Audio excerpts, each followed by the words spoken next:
Saudações, criaturas! Bem-vindos a mais um Histórias da WorldSkills. E esse é o primeiro episódio que você acessa, clica aqui para ver o vídeo que explica sobre o que é esse programa e quem sou eu. E se você sabe sobre o que é, já curte o vídeo e se inscreve no canal para mais histórias e curiosidades da maior competição de formação profissional do mundo. No episódio de hoje, vamos conversar com a Carla de Bona, a primeira mulher medalhista do Brasil no WorldSkills. Ela foi prata em Web Design em 2007 em Shizuoka, no Japão, e atuou como treinadora, expert e palestrante na WorldSkills até 2020. Bem-vinda, Carla. Obrigado por participar e compartilhar sua experiência. Obrigado por estar aqui. Vai ser um prazer poder trocar essa ideia e relembrar coisas da minha jornada com WorldSkills. Vamos começar com um panorama geral para as pessoas entenderem quem é você. Bom, eu sou a Carla, né? Sou designer por formação e minha história com WorldSkills começou em 2005, eu acho, quando eu comecei a treinar, quando eu comecei a me preparar para a competição estadual, né? Então, em 2005 eu me preparei para o estadual, em 2006 eu participei da nacional, em 2007 eu fui para o internacional. Então, lá atrás, há muito tempo já, né? Eu comecei como competidora e a partir daí, depois que eu volto da competição, eu começo a treinar vários competidores em sequência, assim, tanto da modalidade, que é a minha modalidade de origem, né, na competição, que é o Web Design, que agora se chama Web Desenvolvimento, né? E também na modalidade de design gráfico, que é a minha formação na faculdade, né? Então, minha formação como profissional também. Lá na competição, em 2007, eu voltei para o Brasil em segundo lugar, né, com a primeira medalha que uma mulher trouxe para o Brasil na competição, e também a primeira medalha em web, né, na trajetória de web, meio que abre portas ali. E depois disso eu começo a treinar competidores, principalmente do Brasil, né? Então, assim, treino competidores que vão para a competição no Canadá, que vão para a competição em Londres, que vão para a competição em Leipzig. E depois começo a treinar também competidores de outros lugares do mundo. Então, a gente tem o Brasil forma uma parceria com a Rússia, então eu treino, ajuda a treinar os competidores da Rússia, né? Não sou responsável pelo treinamento deles, sou responsável pelo treinamento do Brasil.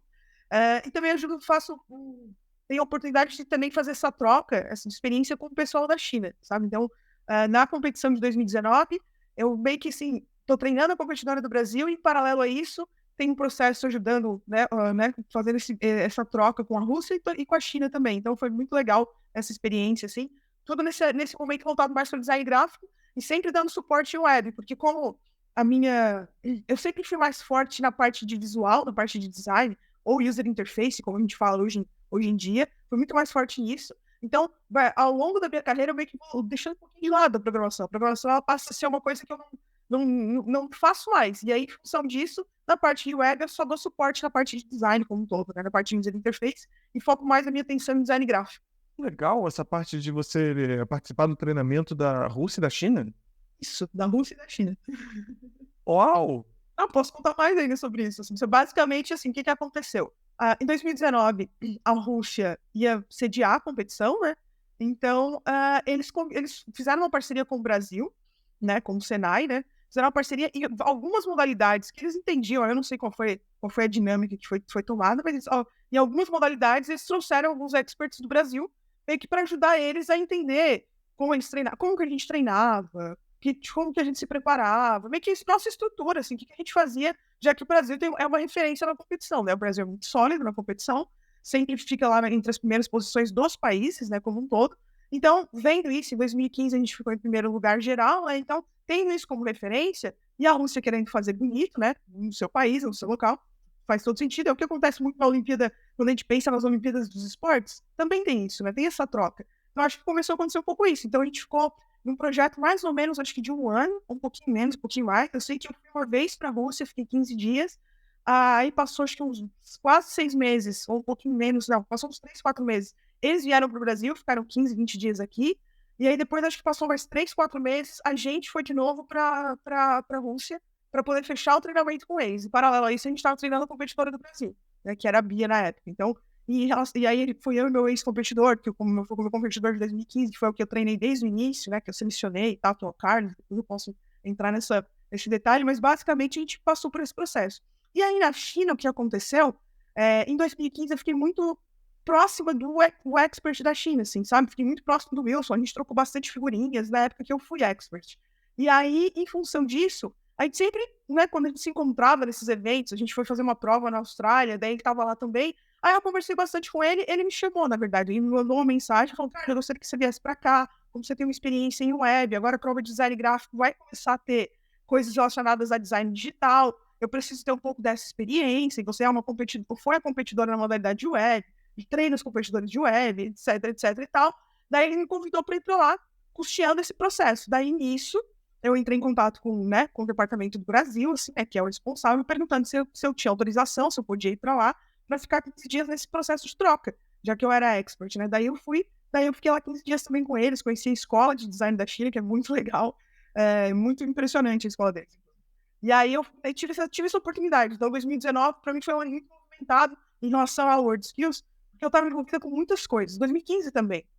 2019, especificamente, eu estava como expert e estava treinando, né? Estava tendo essa oportunidade de ter essa troca com outros países. Paralelo a isso, eu estava fazendo parte de um processo daí relacionado ao WorldSkills mesmo, que é o WorldSkills Faculty dos Experts, que basicamente é fazer com que os experts fiquem mais engajados, porque normalmente eles tinham um projeto muito sólido de engajar competidores, e eles entenderam que eles tinham que começar a fazer alguma coisa para que o expert ficasse próximo, engajado, etc e tal, porque senão o expert participava e meio que se perdia. Então, meio que foi criado um comitê com vários, com 6, 5 experts, um de cada lugar, sabe, representando cada um dos continentes, mais ou menos. E aí, nisso, a gente começou a ter discussões, começou a estruturar esse comitê, como é que ia funcionar, como é que trocar o comitê, essas coisas quando você monta um comitê, que você tem que pensar na lógica de como ele vai funcionar. E aí tinha essa função de engajar, de catalisar, de trazer ideias de como fazer os experts estarem mais próximos para além da competição, não só na competição em si, né? Então eu estava com isso. Então 2019, para mim, era um ano bem... 2018, 2019 foi um ano bem caótico, assim, porque eu vivia viajando para algum lugar do mundo, inclusive muito tempo em Brasília, que é onde a gente estava fazendo os treinamentos na época, né, do Brasil. Em 2015 também foi meio caótico desse jeito, porque foi quando foi a primeira vez que eu fui expert, daí fui expert em design gráfico, a competição era no Brasil, era um competidor que eu estava treinando desde o início, então foi um competidor que eu selecionei, aí com ele eu consegui vencer a etapa estadual de São Paulo, depois a gente venceu a nacional, venceu o índice olímpico lá para a gente poder alcançar, e aí a gente foi representar o Brasil. E aí, em 2015, paralelo a isso, eu estava organizando o Hackathon do WorldSkills. O WorldSkills fez um hackathon, que basicamente a ideia era fazer uma troca entre brasileiros desenvolvedores e ex-competidores do mundo inteiro. E aí o foco era ajudar ONGs do terceiro setor. E aí, como o time que estava organizando esse hackathon, a única pessoa que estava no Brasil em 2015 era eu, então eu era a pessoa que fazia parcerias, contatos, tomava café com um monte de gente, etc e tal. Então acho que foi um pouco isso que aconteceu, assim, vários processinhos, várias coisas meio que acontecendo, mas acho que esses 2 anos foram bastante coisa acontecendo relacionada ao WorldSkills em diversas frentes, assim, sabe? 2015 especificamente eu lembro porque eu fui te visitar lá no INB. Exatamente. Pô, em 2015 eu recebi várias visitas, foi muito legal, entendeu? Porque eu sempre, porque na competição, como expert, eu fiquei muito mais tensa do que como competidora. Na verdade, são tensões diferentes, assim. Como competidora, a pressão que você se coloca é porque você sabe que é a única chance que você tem, a única oportunidade, sabe? Então, sim, você quer representar bem, você quer fazer as coisas darem certo, você quer colocar aquilo em prática, assim, não é nem a questão de ficar em primeiro lugar, que até acho que quando isso é construído na cabeça do competidor, se ele não fica em primeiro lugar, ele volta traumatizado. Eu acho que o competidor, sabe, ele tem que voltar, ele tem que ir para lá para dar o melhor dele e esse é o resultado que ele consegue trazer, para ele se sentir bem, para ele não carregar esse trauma, sabe? Porque eu acho que é isso, assim, pelo menos como eu tenho contato com muitos competidores ao longo de muitos anos, é nítido, assim, sabe? Se o competidor começa a construir na cabeça dele que ele tem que ficar em primeiro lugar, que é aquela única oportunidade, e caso isso não aconteça, esse cenário não se realize, né, ele volta muito frustrado. E aí ele fica, sabe, olhando para o processo onde eu errei, onde deu errado, onde não funcionou. E aí a coisa fica muito na cabeça dele. E aí eu acho que é isso, é como você constrói a história, né? Como eu fiquei em segundo lugar, se às vezes você fala para as pessoas que você ficou em segundo lugar, as pessoas pensam, ai, não ficou em primeiro, sei lá. Sabe aquela coisa de segundo perdeu para o primeiro, esse tipo de coisa? Como para mim, eu sei que, tipo assim, aquilo foi assim, tudo que eu podia entregar naquela competição era aquilo, sabe? Tipo assim, eu fiz tudo que eu podia fazer, eu não tinha arrependimentos. Para mim, em segundo lugar, tipo, aquilo era o resultado do trabalho que me deu muito trabalho, sabe? Então, assim, tenho muito orgulho daquela posição, daquela medalha que foi construída naquela história. Então, eu acho que é uma coisa que, às vezes, a gente tem que tomar cuidado, porque é um jovem, né? Hoje, né, pensando assim, no distanciamento, tipo, pensando naquela pessoa que está participando daquele processo, a pressão que ela está sofrendo, a gente tem que tomar cuidado, né? Porque isso depois ela carrega para a vida, ela carrega os traumas, carrega tudo, carrega a pressão que ela sentiu, como ela acha que ela errou, né? Então eu acho que é um cuidado que as pessoas deveriam ter com os skills, assim, sabe? Com o competidor em si. Como expert, para mim, como treinadora, principalmente mais do que expert, como treinadora, aí eu acho que pelo menos eu me sentia muito assim, me sentia muito responsável pelos caminhos que o treinamento estava criando, por como o competidor estava se sentindo, como a minha competidora se sentia, será que eu estava fazendo as coisas certas, sabe? Será que, tipo, será que alguma habilidade que eu não tinha eu deveria arranjar um jeito de resolver aquilo para melhorar para ele. Então eu me sentia muito pressionada, no sentido assim, essa pessoa confia em mim, entendeu? Eu preciso, tipo assim, fazer jus a essa confiança que eu estou recebendo. Então era uma pressão quando meu competidor se sentia mal, ele errava alguma coisa. Minha competidora ia mal no primeiro dia de prova, eu ficava muito mal, porque era a sensação que eu tinha, caramba, será que eu errei? Onde que eu errei, entendeu? O que me faltou para eu poder tornar melhor essa experiência para a pessoa? Então era um outro tipo de pressão, mas para mim era uma pressão que me machucava mais do que a como competidora. Porque eu como competidora era comigo mesma, né? Eu me auto-cobrando. É horrível também, mas era me auto-cobrando. Agora, eu me cobrando em relação ao outro, sabendo que eu afetava a história do outro, era um jogo que para mim era muito mais complicado. Assim. É uma coisa que ficou muito clara para mim, porque eu tive um percurso parecido com o seu, né? Competidor, depois treinador, expert, fui suporte também em Sangalen, em 2003, e fiquei alguns anos ainda nisso, mas aí vão vindo os novos competidores, e aí o pessoal vai pegando os últimos. Ficou muito claro para mim, competir, olhando para trás, é óbvio, só porque a gente já passou por isso, mas competir parecia tão mais fácil. Ser o treinador, ser o expert é mais complicado, é mais pressão de todos os lados e de você, inclusive. Sim. Do que eu vejo como um privilégio poder ser um expert tendo sido competidor. Porque você tem uma perspectiva, e foi muito bom você mencionar aqui no tudo de trazer os experts, de fazer um alinhamento, um nivelamento a nível mundial dos experts, porque nem todos competiram. E alguns são professores do Senai, alguns vieram externos do mercado. Então, talvez eles não tenham tido a vivência. E é mais complicado ainda para eles, né? Então, nesse sentido, para nós que competimos, é um pouco mais fácil, porque a gente tem esse insight. Mas é aquele acúmulo de pressão, aquela crescente quando você vira treinador e expert. Sim, eu acho que essa pressão ela acontece porque em algum lugar, né, como um competidor no início, óbvio que você não vai perceber isso, não é sua função também. Mas o expert, de alguma forma, o seu expert, seu treinador, ele tenta te proteger, sabe? Pelo menos é o que se espera, sabe? Então, assim, ele filtra muita coisa e fica nele, né? Ao mesmo tempo que é isso, assim, eu tenho uma relação muito próxima com todos os competidores que eu treinei até hoje, assim, sabe? Um dos competidores que eu treinei, eu sou madrinha de casamento. Então, assim, tenho uma relação muito próxima com eles, sabe? Sei onde eles estão, o que eles estão fazendo. Às vezes, pergunto como é que eles estão, o que está acontecendo. Então, assim, nessa relação que eu construí com eles, de muita amizade, é óbvio que quando eu estava treinando eles, assim, e óbvio que eu me espelhava neles no sentido de, pô, já estive nesse lugar, é óbvio que eu queria proteger, sabe? Não proteger no sentido de, tornar o artes fácil, não era isso, era proteger no sentido de, tem pressões que às vezes elas são um pouco desumanas, assim, sabe? É uma coisa meio, tipo assim, sabe? Você não precisava ver aquilo naquele momento. Então é óbvio que o expert, né, tipo, um processo desse, tenta proteger. E aí fica nele, né? Então ele tem que lidar com isso também, sabe? Então, assim, ele toma a pressão de todos os lados, ele toma a pressão do competidor, que às vezes não entende algumas coisas no sentido de, por que aquilo não tá acontecendo? Por que eu não consegui tal treinamento? Por que tal coisa? Por que eu vou ter que fazer mais pro simulado, né? Então, você vem a pressão do seu aluno, que você sabe que você precisa, de alguma forma, construir um cenário para que o seu aluno possa, um cenário que o seu aluno demonstre todo o seu potencial, porque você vê que ele tem potencial, e, obviamente, o estresse afeta esse potencial, né? Então, você precisa construir um cenário que ele consiga demonstrar tudo que ele sabe, que ele consiga aplicar tudo que ele sabe. Ao mesmo tempo, vem a pressão por resultado mesmo para o expert, né? O expert ele vai ser cobrado pelo resultado, pela medalha, pela pontuação, pela posição mais alta possível que você conseguir. Então, acho que o expert tem um jogo um pouco mais diferente, que assim, quando você é competidor, você não tem obrigação de saber disso e nem se responsabilizar por isso, não é função sua. Mas é exatamente isso que você falou.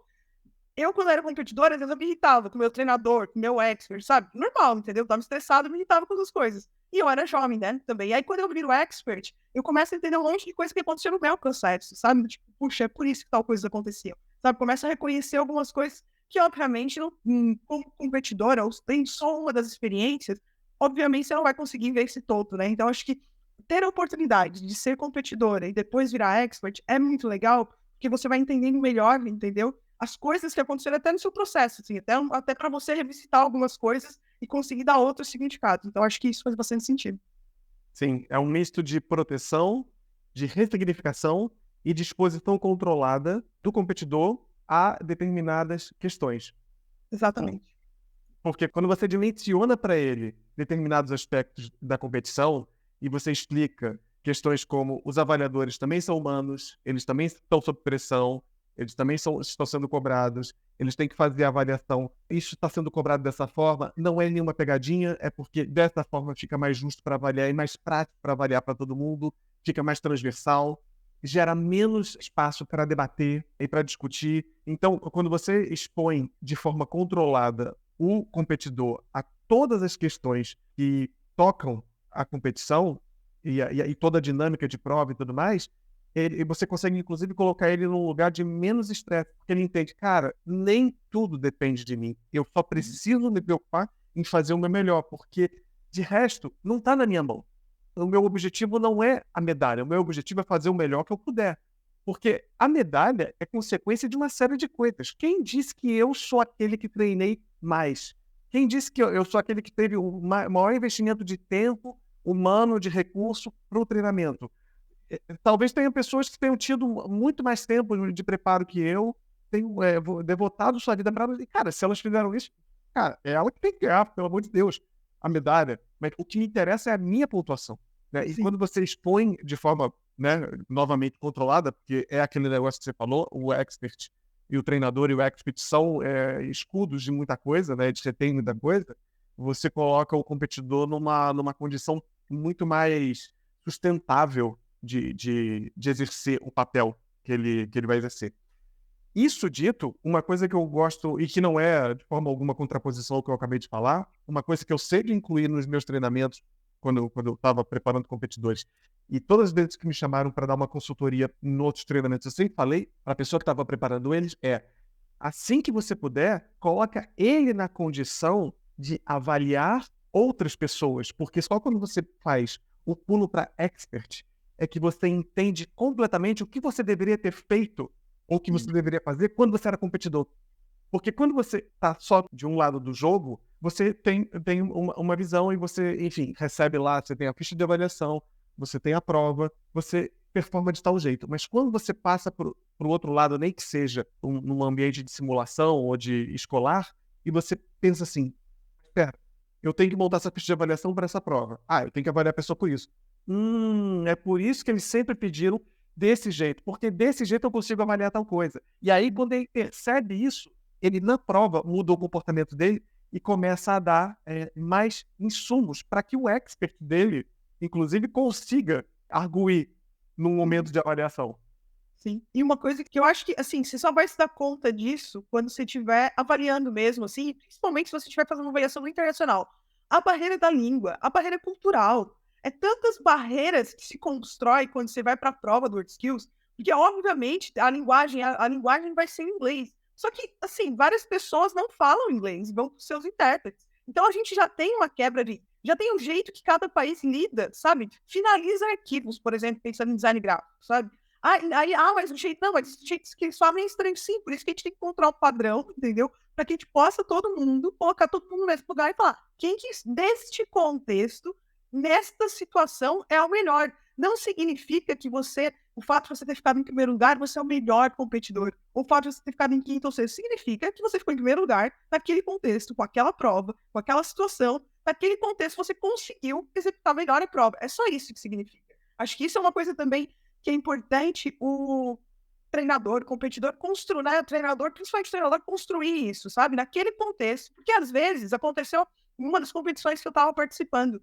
Era um briefing que a minha aluna não tinha repertório logo de cara. Porque por mais que a gente tivesse treinado, é impossível você dar conta de fazer todos os repertórios, principalmente de design gráfico, né? Considerando essa modalidade. Como a prova é surpresa, é óbvio, e aí você não pode pesquisar como um processo normal de design, que você vai pesquisar, se aprofundar naquele tema, etc e tal. Você não tem esse tempo, você não tem essa disponibilidade, você tem que lidar com aquilo que você sabe naquele momento. Então é normal que às vezes você trave, porque você olha para um tema e você fala, eu não sei o que fazer, eu não sei por onde começar, tá? Então, assim, só isso faz com que, de repente, um outro competidor, ele pode até ter treinado menos que você, mas ele tinha aquele repertório, sei lá, porque de repente era da cultura dele, porque para ele aquilo, ele tinha, por sorte, uns temas que eles treinaram era aquele, então ele sabia por onde ele começava, ele não partia do zero, ele partia, o que eu faço com isso? Então, na prova de design mesmo, isso é muito determinante, assim, sabe? Às vezes, você não é o melhor tecnicamente, mas você se deu melhor da parte de design, que conta mais, né? Tipo, na parte subjetiva, você se deu melhor. às vezes você é brilhante na parte subjetiva, mas você não se dá tão bem na parte técnica e mesmo assim você conseguiu ficar em primeiro. Então, assim, é uma prova que tem muitas variáveis variando ao mesmo tempo, sabe? E eu acho que nesse cenário, você acaba precisando entender que você vai jogar, todo mundo vai jogar aquilo, e quem conseguir lidar melhor com essas variáveis vai conseguir tirar o primeiro lugar que seja, sabe? Mas mais do que isso, e eu acho que isso é uma coisa muito legal do Hard Skills, é colocar aquele limite de prova do tipo assim, se você estiver acima dessa pontuação, você é um profissional que demonstrou todas as competências necessárias nessa competição. Beleza. Então, se eu faço uma pontuação, aí não depende mais, não depende do outro, depende de, tem uma nota, que acho que é até 700 agora, se eu tiver, porque sempre muda, né? Às vezes é assim, 0 a 600, às vezes é de 0 a 500, agora eu acho que a última é de 0 a 700, mas enfim, tem lá a nota máxima, eles colocam lá uma nota mínima se você faz, né, que não é o zero, que é tipo, sei lá, 70, 80% daquela competição, se você faz aquilo assim, você ganha uma medalha de honra ao mérito, para dizer que você é uma pessoa habilitada para essa competência. E aí, dentro desse monte de gente que tem honra ao mérito, alguém foi um pouquinho melhor e aí ganha a medalha de primeiro lugar. Eu acho que é isso que a gente tem que ter um pouco em mente, sabe? O nosso foco deveria ser trazer medalhas de honra ao mérito e conseguir a melhor colocação possível, mas sempre estar tentando acima desse padrão do que significa ser bom naquela modalidade, né? E eu acho que daí depois é detalhes que vai definir, porque como é que eu posso dizer que uma pessoa é melhor que a outra porque ela venceu por 0,15 décimos? O que é 0,15 décimos, né? Não tem como dizer que uma pessoa é melhor que a outra. Tem que dizer que naquela competição ela tirou 15 décimos a mais do que o outro lugar e por isso ela ficou em primeiro lugar. Só que eu acho que é isso que a gente tem que construir em todos os competidores, não só no Brasil,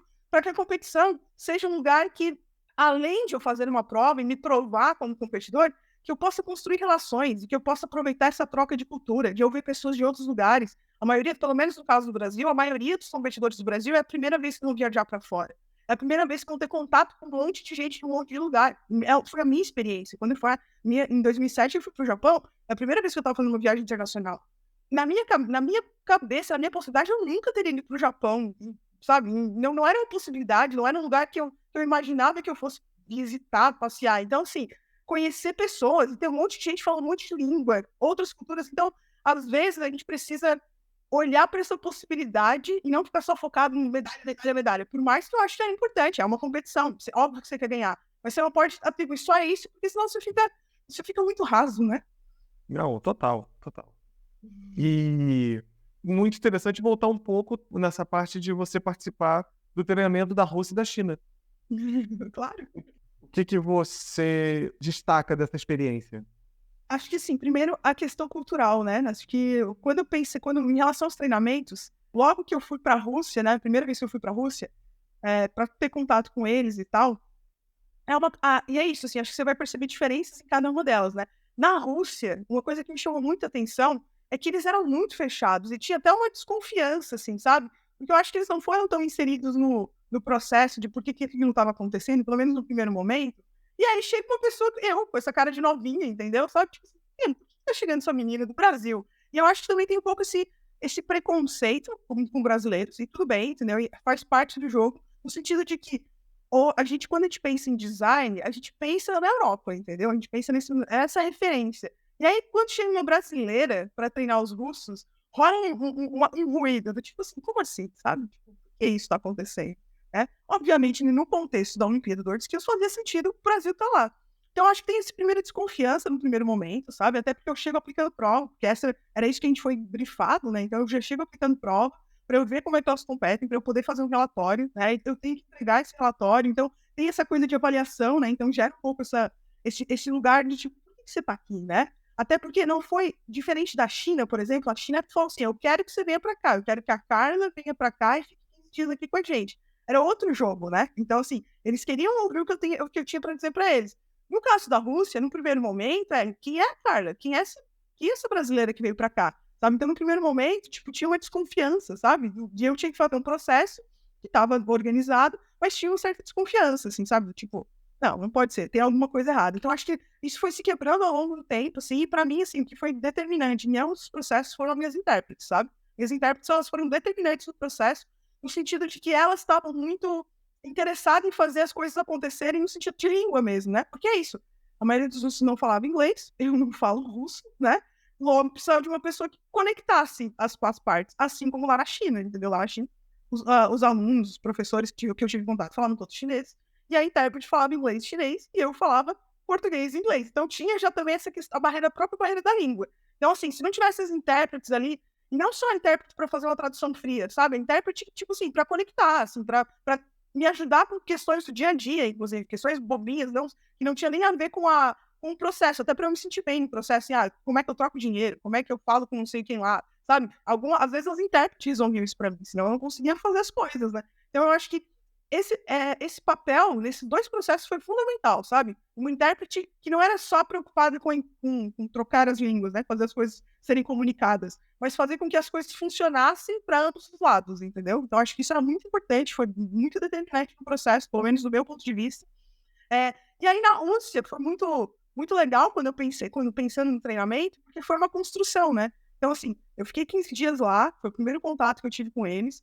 Aí eu deixei uma série de instruções para eles se executarem nos 3, 4 meses que eles ficaram na Rússia e eu no Brasil. Aí eles vêm para o Brasil, aí tem mais um treinamento que a gente monta no Brasil para eles em si, dentro da escola de Bauru, que é uma referência em design gráfico, etc e tal, né, na gráfica em si. Então eles ficam lá em Bauru com a gente, recebendo treinamento dos nossos ex-competidores, né? Então o Carlos, que foi meu competidor em 2015, deu treinamento. O Kevin, que foi meu competidor em web, ele deu treinamento de user interface. Então ele teve contato com esses competidores e a história deles, e com a nossa competidora também. E aí foi bom também para a nossa competidora, porque ela viajou antes, ela foi para a Rússia um pouquinho antes da prova oficial dela, para fazer um simulado lá, fez um simulado com eles aqui. Então começa também a ter essa quebra do tipo, tá, tô entendendo o que está acontecendo, né? Outras pessoas escrevendo provas com outra perspectiva de outro país. Então não foi só bom para eles, o treinamento para a gente também foi muito bom, porque fez com que coisas que aconteceu primeiro, ia acontecer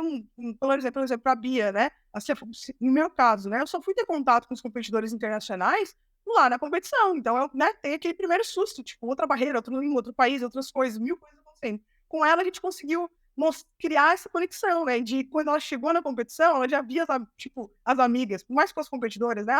Tipo, a gente treinou junto, como é que você tá, sabe? Tipo, tinha esse contato que eu acho que fazia muita diferença, assim, fez muita diferença para ela. Então, eu acho que isso foi uma coisa muito legal. Em relação à Rússia também, o jeito que eles foi bom também para ver como eles treinavam, com a maturidade que eles tinham e a nossa maturidade, poder comparar, assim. E uma coisa que me chamou muita atenção na China, muito, muito, muito, assim.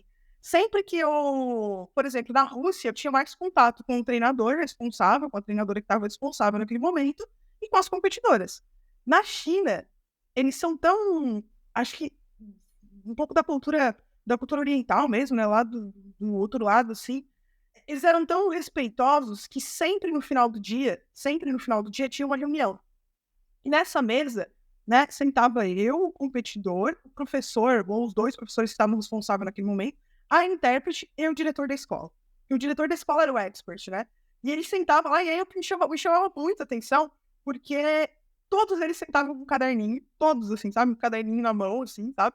E aí, era eu começar a falar, tipo, tá, eu falava em inglês, a intérprete traduzia, todos eles tomavam nota. Cada um de um jeito, obviamente, mas me chamava muita atenção, o cuidado, entendeu? Tipo assim, já que a gente trouxe essa pessoa para cá, e a gente entende que por algum motivo essa pessoa tem um conhecimento que vai ajudar a gente a passar pela prova, a ir melhor na prova, aprender sobre essas coisas, eu vou fazer isso de um jeito, sabe, muito... Então me chamava muita atenção esse cuidado que eles tinham, assim, sabe? Me chamava muito... Foi uma coisa que me chamou muita atenção na China em si, como um todo.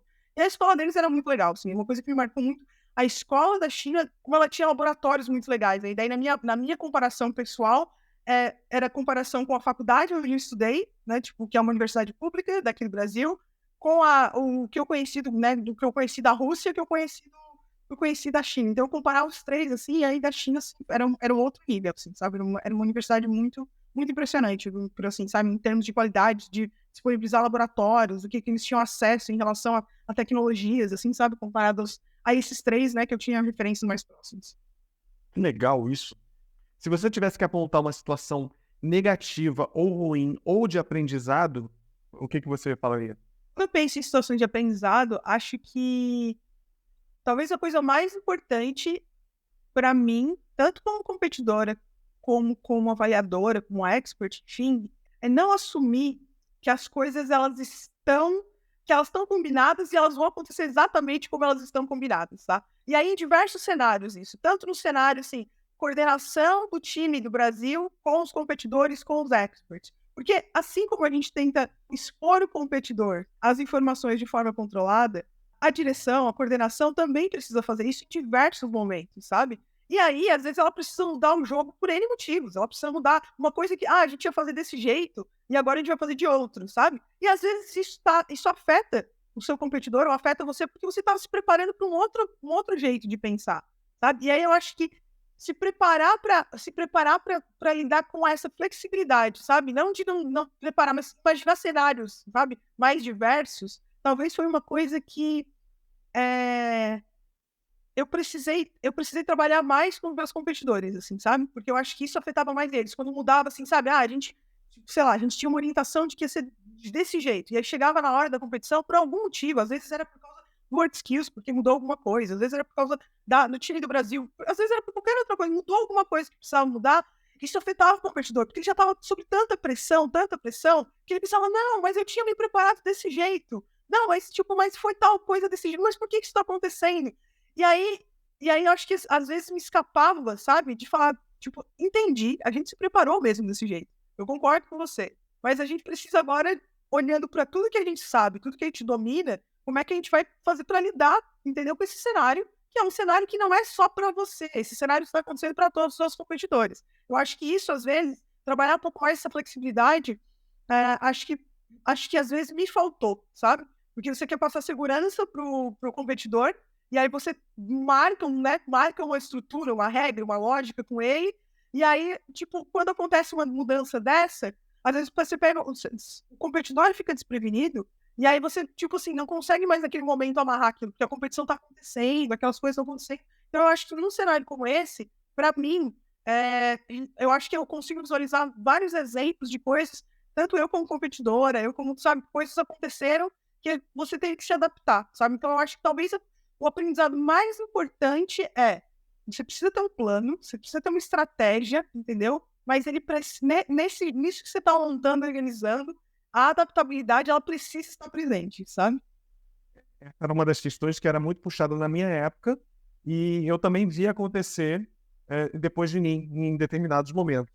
Que essa questão da adaptabilidade ser parte do treinamento, porque o aluno precisa conseguir se adaptar. Tanto é que eu vi avaliadores mudando condições de prova no meio da prova, porque principalmente no Brasil, né, porque a gente tem as fases escolar, estadual, nacional, e aí tem o World Skills.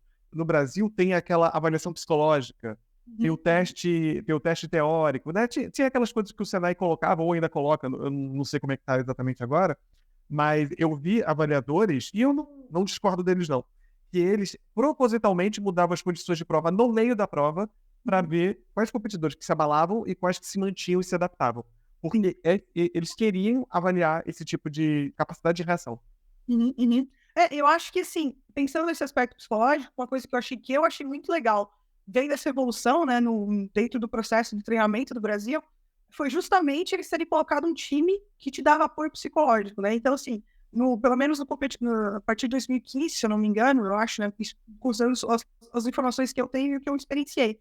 De 2015 para frente, começa a ter um time de psicólogos e coaches, né, que normalmente os competidores, principalmente mais na reta final, começam a ter contato com eles uma vez por semana, para entender como é que está esse competidor, como é que está o emocional dele, quais são os pontos fortes e os pontos fracos dele. Eu, por exemplo, como competidora, eu era uma competidora que sabia me virar muito bem nos 30, entendeu? Mas, ao mesmo tempo, eu me cobrava muito. Então, assim, isso ia pra prova comigo, sabe? Não era uma coisa que dava pra desaparecer. Tanto que eu falava para os meus competidores, eu falava assim, se vocês têm algum monstrinho dentro da cabeça de vocês, tipo assim, cara, tipo assim, converse sobre esse monstrinho comigo. Se não for comigo, você quer conversar, mas conversa com alguém, entendeu? Porque na hora da prova, esse monstrinho, ele vai vir, entendeu? Qualquer competidor, em qualquer nível, por mais frio que ele seja, a perna vai balançar na hora da prova, entendeu? Você vai ficar nervoso.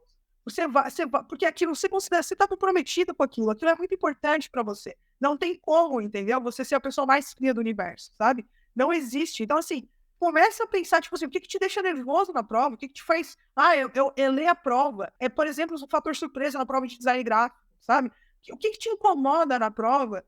O jeito que é avaliado. Começa a lidar com isso antes, assim, sabe? Porque lá na hora da prova, esse monstrinho que tava na sua cabeça, ele fica gigante, entendeu? E aí, às vezes é isso que atrapalha você. Não é o fato de a prova estar difícil, não é o jeito que eles avaliaram, é como você construiu isso na sua cabeça. E aí eu acho que esse cuidado que eles começaram a ter a partir de 2015, imagino eu, não sei se foi um pouco antes, mas enfim, para a competição de 2015 eu tenho certeza que já tinha, foi muito legal, porque daí eles tinham, não era só responsabilidade do treinador olhar para isso. Os treinadores tinham um olhar muito mais para como que eu monto uma estratégia para favorecer o que o meu competidor tem de potencial, entendeu? Porque é isso, né? Ninguém vai ser perfeito. Então, o que o meu competidor tem de potencial? Poxa, ele é muito bom em embalagem. Como é que eu garanto, entendeu? Que toda essa potencialidade de embalagem apareça no dia da prova. Ah, ele não é tão bom em desenvolver marcas. Poxa, como é que eu faço para ele passar por essa prova de uma forma que ele se sinta seguro para quando ele chegar na prova, que ele manja muito, que ele se sente muito confortável, que ele brilhe lá, entendeu? Porque é isso. Eu, Carla, como competidora, eu tinha uma super estratégia, assim, sabe? E isso eu acho que era uma coisa muito minha como competidora. Eu era muito sólida na pontuação. Na minha época, né, quando eu fazia prova, a ficha ficava com o competidor, a ficha de avaliação. Então eu sabia, a primeira coisa que eu fazia quando fazia prova era olhar para a ficha, analisar o que eu ia ganhar ou não ganhar de pontos, e eu já sabia quanto a minha pontuação máxima. Então, assim, várias provas eu já sabia que eu não ia conseguir fazer 100%. E tudo bem, na minha cabeça estava ótimo. Eu mirava onde eu conseguia, onde eu tinha certeza que eu sabia fazer. Eu não ficava sofrendo pelos pontos que eu ia perder. Eu ficava, tipo assim, se eu consigo fazer 93, meu foco é 93. Os 7 já foram, entendeu? Não tem o que fazer com eles. Não é ali que eu vou resolver. Então, eu tinha muito isso, assim. Tanto que, na competição, eu, Carla, como competidora, como a prova era 4 dias, e era uma prova só para os 4 dias, né? Então, era um projeto, né? Quando eu fiz prova, quando eu fui competidora, você tinha que desenvolver como se fosse uma rede social em 4 dias. Então, você tinha que fazer no primeiro dia, entregar a parte de user interface, a parte de design. No segundo dia, você fazia HTML e animações. Na época tinha Flash, né? Para quem entende de parte de tecnologia vai entender do que eu estou falando. Tinha uma coisa de animação. E nos outros dias você tinha que fazer banco de dados e você tinha que fazer a parte de back-end mesmo. Back-end, programar e conectar com o servidor, essas coisas, etc e tal, para fazer o seu sisteminha funcionar. Muito bem. Eu sabia que eu era... Como é que a minha nota se comportava sempre, em qualquer simulado que eu fizesse? Como eu era muito boa em design, obviamente um pouco mais fraca na parte de programação, primeiro dia de prova era onde eu gabaritava, sabe? Se a prova valia 20 pontos aí, era ali eu ia fazer 18, 19. Assim, eu ia chegar no máximo possível. Obviamente não bati os 20, né, como exemplo que eu tô dando aqui, porque tem parte subjetiva, e aí, né, depende de várias médias, um deu 9, um deu 8, faz a média, vai ficar 9, ponto, qualquer coisa. Enfim, vai por esse caminho. Então, no primeiro dia eu sabia que eu tinha que arrasar, porque eu sabia que esse era o meu melhor dia de prova. Então, eu me concentrava muito como competidora pra, tipo assim, cara, aqui eu preciso brilhar, porque a minha nota vai decair. No segundo dia, eu já ia ficar com os 80%, porque, tipo assim, já começava a entrar a parte mais de código. E quando entrava a parte de código mais duro, que é o back-end, que era onde eu era mais defasada, eu começava a decair muito. Então, se aqui eu fazia quase 100% no primeiro dia, nos últimos dias eu tava lá nos 60, 70, 80, dependendo se eu tivesse muito inspirada, aquilo favorecia o que eu sabia do conhecimento. Mas a minha nota decaía. Tem competidor que não, que ela começa baixa e ela vai subindo, né? Então, entender como você se coloca na prova para você montar a estratégia adequada para você se colocar, talvez seja uma das coisas mais importantes quando você está pensando na competição. Sim. Essa parte que você falou do apoio psicológico, você falou sobre 2015, talvez tenha havido uma formalização e uma sistematização. Mas em 2001, a gente, na primeira Olimpíada do Conhecimento, e em preparação para a Coreia, a gente tinha apoio psicológico, sim. Mas eu acho que agora, como você mencionou, 2015, estava mais sistematizado, mais formalizado. E tinha um time, inclusive, curiosamente, eu, Carla, quando eu participei da competição, em 2007, a gente teve alguns encontros relacionados à parte psicológica, assim, sabe? Mas eu, Carla, quando eu passo da etapa estadual e passo da etapa nacional, no ano de preparação para 2007, né, então a minha competição vai ser em novembro, início do ano, assim, quando eu começo a receber bolsa, acho que eu tinha contato com professores da minha faculdade, enfim, eu comento com eles alguma coisa, eu tenho a sacada de eu pagar a psicóloga, sabe? E aí eu pago a psicóloga, e é muito engraçado que eu entro na terapia, né, enfim, entro com a psicóloga, ela pergunta, tá, mas por que você veio pra cá? Aí eu falo pra ela, assim, eu sou muito sincero, de verdade, eu não faço ideia de que eu tô aqui, mas eu vou passar por um período de pressão muito grande no próximo ano, e provavelmente eu vou precisar de ajuda. Muito bom. Eu não sei exatamente o que eu vim fazer, que aí foi muito curioso, depois eu terminei o processo, continuei fazendo terapia com ela, enfim, foi uma longa jornada. Mas pra mim faz muita diferença, assim. Então, bem isso que você falou, quando você formaliza esse processo de ter acompanhamento semanal, de essa pessoa que é o coach, que é o psicólogo, trocar com o seu expert, sabe? Porque eu trocava muito com eles, tipo, quem orientava o meu aluno, para saber como eles estavam, eles iam conversar comigo. Isso ajudava muito a gente preparar o aluno, não só na parte técnica, preparar ele para ele lidar com isso, assim, sabe? Todo mundo vai ter coisas que são muito boas de comportamento e tem coisas que são bem ruins. Eu sou muito ansiosa, por exemplo. E, obviamente, isso me atrapalha. Então, assim, como é que eu faço para criar mecanismos para lidar com essa ansiedade? Porque eu preciso resolver de alguma forma, criar algumas estratégias que essa ansiedade ela se dissipe ou que ela não afete tanto a ponto de me bloquear, por exemplo. Né? Então, isso eu achava muito legal, porque eu gostava muito de conversar tanto com o Alex, com a Tati, com o Ademir, que eram as pessoas que estavam próximas desse processo, porque eles me ajudavam muito a pensar até, inclusive, coisas relacionadas ao meu treinamento técnico mesmo, né? E se você tiver que falar uma curiosidade, uma coisa muito engraçada, um fato inusitado que aconteceu nesses anos de Olimpíada, o que você falaria? Para mim foi muito surreal. Acho que tem duas coisas na Olimpíada exatamente na competição de 2019, assim, que eu me recordo, que para mim foram emblemáticas. A primeira foi quando o WorldSkills me convidou para participar do WorldSkills Conference, que é um monte de palestras que o WorldSkills faz, só que eles trazem várias pessoas, né? Então, assim, várias pessoas de vários lugares surreais, né? Assim, sabe? No sentido de um ministro de não sei da onde, sabe? Fulano. E aí, eu, Carla, sabe? Sou eu na história. Eu sou só uma competidora, designer do Brasil, né? E aí eu participei de um painel que uma das eu lembro até hoje, pensando, gente, eu tô num painel com a ministra da Estônia, sabe? E ela tava falando sobre educação. Então, pra mim, eu não conseguia nem falar, sabe? Tipo, é quase como se eu não quisesse nem falar no painel as coisas que eu tinha que falar e que eu tinha que trazer, apontar, porque eu queria ouvir ela falando, assim, sabe? Então, assim, pra mim isso foi muito real, assim, foi muito surreal e foi bem assim, caraca, onde eu vim parar, sabe? Tipo assim, o que eu tô falando, assim, sabe? Isso pra mim foi muito maluco. E eu lembro que outra coisa que me chamou muita atenção, talvez porque seja muito emblemático, quando a gente pensa na Rússia em si, como a competição era na Rússia. E aí eu tava na cerimônia de abertura, eu tava por causa do expert da faculdade, porque eu era ex-competidora, eu tava numa sala reservada, e no espaço reservado tinha os outros ex-competidores. E na sala do lado tava o Putin, sabe? Óbvio que eu não vi ele, eu nem tive contato com ele. Mas, tipo, sabe essa coisa meio, tipo assim, caraca, entendeu? O cara, tipo, que a gente ouve falar, o cara que tá lá na história, que tá lá, sabe? Ele tá aqui do lado, sabe essas coisas meio surreais, assim, sabe? Tipo, acho que nem sei se eu queria ter contato com ele, mas ele tava lá, entendeu? Sabe entender essas coisas acontecerem, assim, você não tá meio que, tipo, onde eu vim parar? Acho que isso foi uma coisa que me chamou, que o WorldSkills fez várias vezes ao longo do processo do WorldSkills, várias vezes eu pensei, gente, onde eu vim parar? Tipo, o que tá acontecendo aqui? Uma outra coisa que aconteceu nesses aspectos, o WorldSkills pediu para mim representar o WorldSkills num evento da Unesco, e eu quase não fui, porque eu tava na Rússia, em treinamento, e aí, enfim, as passagens iam ser uma loucura. Eu sei que, tipo, eu saí da Rússia, vim pro Brasil, fiquei uma semana no Brasil porque eu precisava resolver coisas de trabalho no Brasil, e aí eu peguei um avião de novo, fui pra China para ficar 3 dias na China, e voltei pro Brasil. Era uma loucura esse negócio de viagem.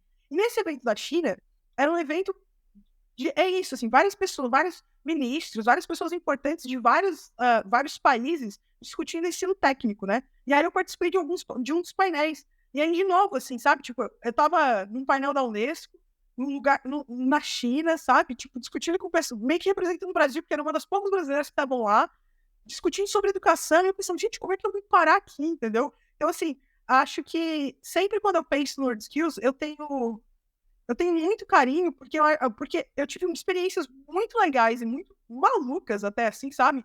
Que eu não conseguiria imaginar, sei lá, se você perguntasse pra Carla de 17 anos, onde é que ela vai estar, ela não teria imaginando que estava acontecendo, sabe? Então, assim, acho que essas coisas, assim, bem, bem malucas, pra mim foram muito, tipo assim, de eu ter contato com as pessoas que, assim, não, pode ser, tipo, onde eu vim parar, como é que eu tô aqui? Acho que isso foi uma coisa que foi muito gratificante, assim, na minha história com o WorldSkills, sabe? De ter contato com esses cenários, com pessoas diversas, sabe? Com culturas completamente diferentes que, assim, não passaria pela minha cabeça que isso aconteceria com a Carlinha lá, que nasceu em Criciúma, sabe? Pequenininha, que fez curso técnico. Basicamente, essa é a próxima pergunta. Como viver a competição afetou sua vida? Poxa, a competição, assim, ó, o WorldSkills me abriu portas que eu não consigo, às vezes, mensurar as portas que foram abertas, assim. E algumas muito diretas, no sentido de, poxa, eu fui ex-competidora, depois virei treinadora, depois fui fazer essa troca com a Rússia, com a China, etc e tal. Então, assim, essas coisas que aconteceram, mas coisas muito indiretas. Por exemplo, uma mesmo, assim, que me chamou muito, que assim, as pessoas não conhecem muito WorldSkills, não sabem o que é no Brasil, né? Você tem que explicar, normalmente, quando você fala disso. Mas quando eu me mudei para São Paulo para fazer mestrado, eu fui na cara e na coragem, assim, sabe? Isso para mim foi uma coisa que, tipo assim, caraca, o WordSkills abriu uma porta, assim, sabe? Porque o WordSkills estava no meu currículo. E aí, eu tinha 24, 25 anos, eu tinha recém terminado a graduação e passei no mestrado para São Paulo. Mas quando eu tô para São Paulo, não tenho emprego, assim, sabe? O que eu tenho é o dinheiro que eu guardei para viver 6 meses em São Paulo e pagar o mestrado, porque é em salário particular. E aí, na minha cabeça, era o seguinte, eu tinha 6 meses para arranjar um emprego. Era isso, esse era o meu prazo, né? E nesses 6 meses, né, tipo, eu consegui emprego logo no primeiro, segundo mês que eu tava aí. Né? Foi mais tempo de eu me adaptar, ajustar, mandar currículo e conseguir emprego. E aí, o meu primeiro empregador em São Paulo, quando ele viu meu currículo, ele perguntou o que era WordSkills, e aí foi isso. Eu fui explicando para ele o que era, o que acontecia, o que era, como é que eu era como competidor, etc, etc e tal, e eu ganhei emprego por causa disso, entendeu? Sabe? Não por causa da minha experiência, mas porque, tipo assim, WordSkills mostrava como eu era como um profissional, entendeu? O que eu fazia, o que eu podia fazer. E aí ele me contratou por causa disso, sabe? Porque ele ouviu essa história do WordSkills. Então, assim, a WordSkills me deu muitas experiências que eu nunca imaginei na minha vida. Fez eu ganhar amigos, assim, sabe? Tanto competidores quanto outros professores e tal, que são meus amigos até hoje, tenho uma relação muito próxima com todos eles.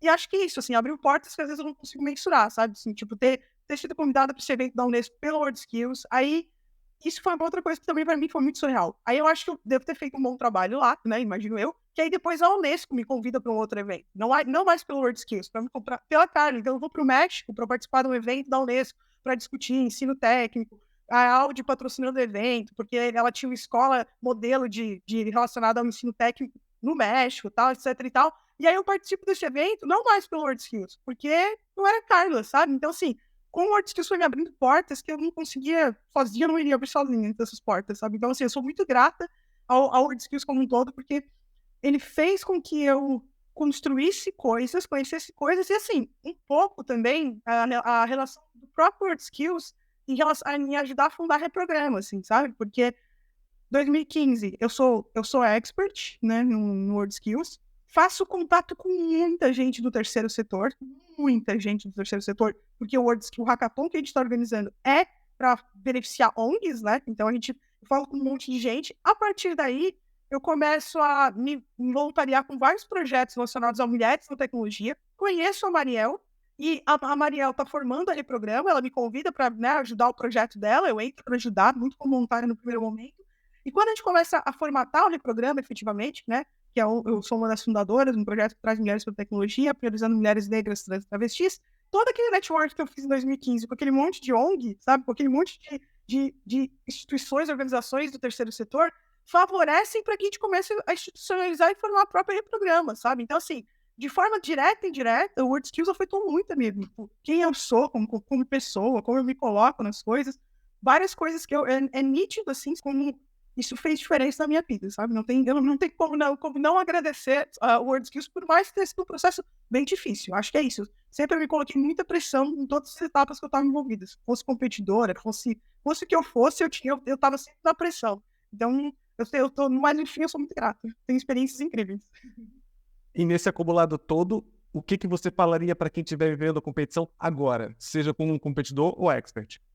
Que eu acho que a pessoa tem que dar o melhor dela, viver a experiência plenamente, para ela não sair arrependida. Acho que é isso, assim, sabe? Para ela não sair arrependida, tipo, puxa, se eu tiver... Para ela não sair com vários cis. Acho que o mais importante, seja em que papel que você estiver, né, como competidor ou como expert, não saia com cis, entendeu? Poxa, se eu tivesse feito isso. Se eu tivesse feito... Não saia com isso, porque não tem como voltar atrás, depois você fica se martirizando. Faz o máximo que você puder fazer, entendeu? Usa todas as habilidades e vivencia aquela experiência. Acho que esse é o jogo.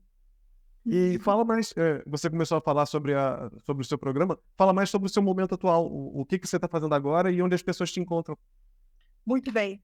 Basicamente, hoje eu faço 3 grandes coisas na vida, né? Atuo como designer, normalmente com startups que estão começando, tanto que eu brinco para várias pessoas que as pessoas têm cases de sucesso, eu tenho cases de insucesso. Eu sou a pessoa contrária.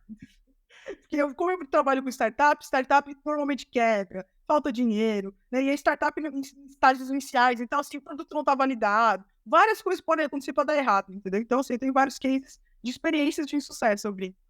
Mas atuo com startup e gosto muito de atuar nessa fase inicial, porque eu gosto muito da experiência de modelar alguma coisa e validar se esse negócio funciona ou não. Acho que é isso. Primeira coisa é essa.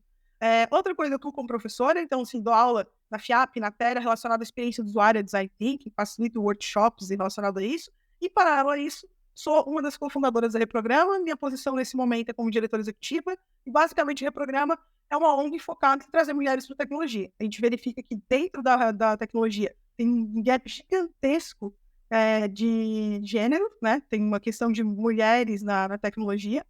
E, em função disso, a gente estamos criando cursos, estruturas, criando estratégias para a gente poder melhorar essa equidade, né? Essa diversidade, porque eu acho que é isso. Não é só trazer mulheres para a tecnologia, é trazer diversidade para a tecnologia como um todo. Muito obrigado por aumentar o nosso conhecimento sobre a Word Skills e sobre a Carla. Muito obrigado. Obrigada eu pelo convite. Prazer estar aqui, Bruno. Obrigado mesmo pela oportunidade. E se você gostou, curte o vídeo, se inscreve no canal e a gente se vê no próximo episódio.